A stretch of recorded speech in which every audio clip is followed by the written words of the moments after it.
हाय नमस्कार, welcome back to Shravani's kitchen and lifestyle. आज मी तुमच्यासोबत घेऊन आलेली आहे मँगो चीजकेकची रेसिपी.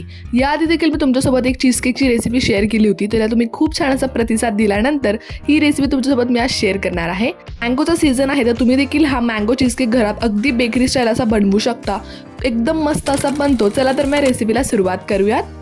त्यासाठी सुरुवातीला तर बेससाठी आपण इथे बिस्किट्स घेतलेले आहेत. तुम्ही तुमच्या आवडीनुसार कोणते इथे बिस्किट्स वापरू शकता. साधारण 30 ते 35 बिस्किट्स आपण इथे घेतलेले आहेत. आता हे बिस्किट्स आपण मिक्सरच्या भांड्यामध्ये टाकून घेऊयात व छान अशी आपल्याला पावडर बनवून घ्यायची. तुम्ही पाहू शकता पावडरची कन्सिस्टन्सी अशी आपल्याला इथे पावडर बनवून घ्यायची बिस्किटांची. त्यासोबत मी इथे 2 टेबलस्पून बटर जे आहे ते मेल्ट करून घेतलेलं आहे. आता हे बटर आपण बिस्किटाच्या सुऱ्यामध्ये टाकून घेऊयात व छान हाताच्या साहाय्याने मळून घ्यायचं आहे. आणि तुम्ही ते पाहू शकता हे छान असं मळलं गेलेलं आहे, असं घट्ट झालेलं आहे. असं ह्याचं कन्सिस्टन्सी झाली की समजायचं आपलं बॅटर जे आहे किंवा जो आपला बिस्किटांचा चुरा आहे तो रेडी झालेला आहे. त्यानंतर इथे चीजकेकसाठी लागणार आपण एक वेगळं मोल्ड असतं ते घेतलेलं आहे. ह्याची खालची प्लेट निघते त्याच्यामुळे आपण हे मोल्ड इथे यूज करतो. आता आपण हे बिस्किटांचा चुरा जो आहे तो वाटीच्या साहाय्याने व्यवस्थित असा प्रेस करून घ्यायचा. छान असा याला सेट करून घेतलेला आहे. आता आपण याला फ्रीजला ठेवून देऊया साधारण 15 ते 20 मिनिट. त्यानंतर आपण इथे घेतलेलं आहे म्हशीचं दूध. हे इथे मी 1 लिटर दूध घेतलेलं आहे. आता आपण ह्याला गॅसवर तापवत ठेवलेलं आहे. आता आपण हे फाडून घेणार आहोत. त्याकरता आपण ह्यामध्ये 2 लिंबू जे आहेत ते पिळून घ्यायचे.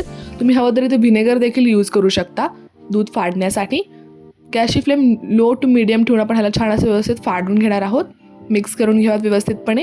आणि तुम्ही इथे पाहू शकता 5 ते 7 मिनिटानंतर मस्त असं हे दूध इथे फाटलेलं आहे. जे पाणी आहे ते व्यवस्थित असं वेगळं झालेलं आहे. तुम्ही पाहू शकता याची कन्सिस्टन्सी. याआधी मी तुमच्यासोबत जी चीजकेकची रेसिपी शेअर केलेली आहे ती तुम्हाला पाहायची असेल तर लिंक तुम्हाला डिस्क्रिप्शन बॉक्समध्ये मिळून जाईल, तिथे तुम्ही पाहू शकता. त्यानंतर मी इथे एक चाळणी ठेवून घेतलेली आहे. त्याच्यावरतून आपण एक रुमाल टाकून घ्यायचा आहे. आता हे आपल्याला छान असं गाळून घ्यायचं. त्याकरता मग आपण ह्यावर रुमाल टाकून घेतलेला आहे. आता हे जे आपलं पनीर आहे किंवा जे आपलं हे चीज आहे ते आपण ह्याला व्यवस्थितपणे पाणी ह्याचं काढून घेतलेलं आहे. तुम्ही पाहू शकता इथे व्यवस्थित असायचं पाणी आपण सर्व पिळून घ्यायचं आहे. एकदम कोरड्या ह्याला बनवून घ्यायचं आहे इथे. आणि तुम्ही पाहू शकता इथे मस्त असा आपला हा चीजचा गोळा रेडी झालेला आहे. अगदी व्यवस्थितपणे ह्याचा मस्त असा आकार आलेला आणि छान असा घट्ट देखील बनलेला आहे. तुम्ही पाहू शकता ह्याची कन्सिस्टन्सी. आता आपण ह्याला मिक्सरच्या भांड्यामध्ये टाकून घेऊया हाताच्या साहाय्याने थोडासा चुरा करून. आणि ह्यामध्ये आपण टाकून घेऊयात 2 चीजच्या क्यूब, जे आपले चीजचे क्यूब्स असतात ते. त्यानंतर आपण ह्यामध्ये टाकून घ्यायची पिठी साखर 2 टेबलस्पून. व आता ह्याला छान असं मिक्सर लावून आपण ह्याचं व्यवस्थितपणे पेस्ट बनवून घ्यायची. तुम्ही पाहू शकता इथं आपला क्रीम चीज घरातल्या घरात रेडी झालेला आहे.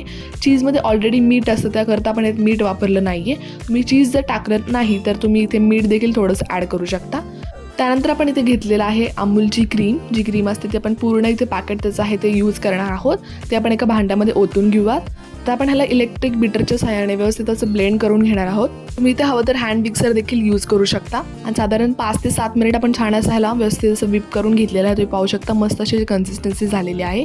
त्यानंतर जो आपला आंब्याचा रस आपण घरात बनवतो तो आपण ह्यामध्ये टाकून घ्यायचा आहे साधारण 2 ते 3 पळी. आणि त्यानंतर आपण जे क्रीम चीज बनवून घेतलं होतं ते ह्यामध्ये आपण ॲड करून घ्यायचं आहे. छान असं फेटून झाल्यानंतर पुन्हा एकदा आपण ह्याला फेटून घेणार आहोत जेणेकरून आपलं क्रीम चीज ह्या क्रीममध्ये व्यवस्थित असं मिक्स होईल. आणि तुम्ही पाहू शकता ह्याची कन्सिस्टन्सी अगदी मस्त क्रीमी आणि छान असं ह्याची कन्सिस्टन्सी झालेली आहे. तुम्ही हवं तर एकदा ही क्रीम टेस्ट करून बघू शकता. तुम्हाला जर हे कमी गोड लागलं तर ह्यामध्ये तुम्ही पिठी साखर देखील पुन्हा ॲड करू शकता. आता तुम्ही पाहू शकता इथे साधारण अर्धा तासानंतर आपलं हे जे बिस्किटांचा चुरा आहे तो व्यवस्थित असा सेट झालेला आहे. त्याच्यावरतून आपण कट करून घेतलेल्या मँगोच्या फोडी टाकून घेणार आहोत. तुम्ही इथे पाहू शकता व्यवस्थित आपण टाकून घेतलेलं आहे. आता ह्याच्यावरतून आपण जी क्रीम बनवून घेतलेली आहे ते आपण ह्याला लेअर करून घेऊयात. आणि छान असं सेट झाल्यानंतर ह्याला 2-3 वेळा टॅप करून घ्यायचं आहे. तुम्ही पाहू शकता आता ह्याला साधारण 4 ते 5 तास डीप फ्रीजरमध्ये ठेवून द्यायचं आहे सेट होण्यासाठी.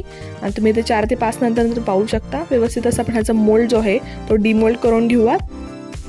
आणि अगदी मस्त असा आपला इथं चीजकेक बाहेर आलेला एकदम व्यवस्थित असा दिसतोय. आता आपण ह्याला थोडंसं डेकोरेट करून घेऊयात. तुम्ही पाहू शकता त्याची परफेक्ट अशी लेअरिंग झालेली आहे. आणि तुमच्या आवडीनुसार तुम्ही ह्याला कसंही डेकोरेट करून घेऊ शकता. आता तुम्हाला ह्यातला एक पीस मी कट करून दाखवते. अगदी व्यवस्थित असा हा बाहेर येतो, ह्याचा अर्थ व्यवस्थित असा हा सेट झालेला आहे. आणि अशाच रीतीने तुम्ही देखील ह्याला घरात बनवू शकता. खायला अतिशय मस्त आणि बेकरी स्टाईल लागतो. तर मग ही रेसिपी तुम्ही देखील ह्या उन्हाळ्याच्या सीझनमध्ये नक्की करून पहा. व तुम्हाला याची रेसिपी कशी वाटली मला कमेंट सेक्शनमध्ये सांगायला विसरू नका. भेटत अशाच नवीन व्हिडिओसोबत. तोपर्यंत काळजी घ्या, मस्त राहा, खात राहा. Bye, take care.